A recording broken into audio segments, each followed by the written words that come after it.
You're not stuck. You're just afraid to start again. It was that line, scribbled on a torn piece of paper taped to a cafe window in London, that made Anna stop in her tracks. She was 32, clutching a soggy paper bag of groceries in one hand and a phone buzzing with missed calls from her boss in the other. She'd just been let go, downsized, they called it. But to Anna, it felt more like erased. 20 minutes ago, she was still somebody. Now, she wasn't sure who she was anymore. She stared at the paper, read it again. And something inside her, something small, quiet, long asleep, stirred. Anna was an immigrant from Poland. She had arrived in the UK 10 years ago with dreams larger than her suitcase and English that barely made it through a conversation. At first, she cleaned houses. Then she worked at a bakery, where the owner taught her new words every day. Slowly, her vocabulary grew. So did her confidence. Eventually, she got a job in a small marketing firm. But somewhere along the way, her dreams had quietly faded. Paying bills became more urgent than improving her English. Learning gave way to surviving. That night, she sat in her tiny flat and stared at her reflection in the dark window. I used to want more, she whispered. I used to want to speak like them. To write like them. To tell my story. And then, almost as if answering her, the memory of her grandmother's voice came back to her. When you lose everything, you find what's real. Anna opened her old laptop and typed into YouTube, "Improve your English." That search changed her life. She discovered graded readers, books written in simple English to help learners. She began listening to English podcasts while cooking dinner. She wrote in a journal every day, just a few sentences at first. I feel tired. I miss my grandmother. I want to change. It wasn't easy. Some days, she felt foolish. Who starts over at 32, broke and unemployed, talking to themselves in English at a park bench?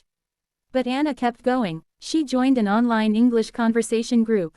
People from all over the world, Brazil, India, Egypt, talked together, laughed at each other's mistakes, encouraged one another.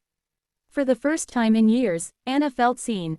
Not just as a worker, but as a person. One day, the group's coordinator, Maya, asked Anna to share a personal story. Nervous, Anna wrote about her first job in London and how the smell of cinnamon in the bakery reminded her of home. She read it slowly, carefully, heart-pounding.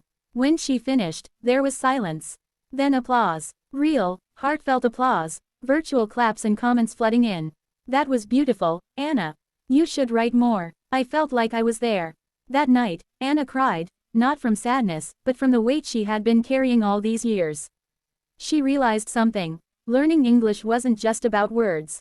It was about reclaiming her voice. 3 months later, Anna started a blog called Letters from My Window.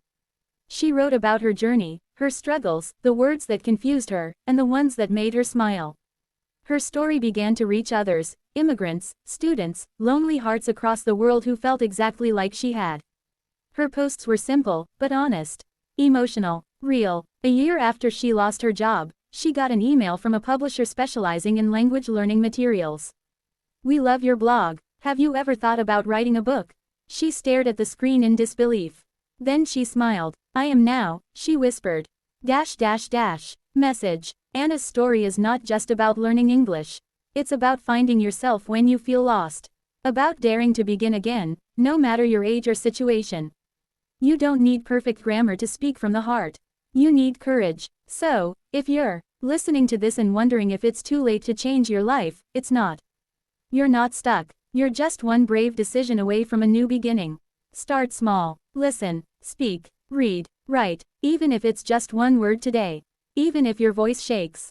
You never know where that word might take you. Maybe, like Anna, it will take you back to yourself.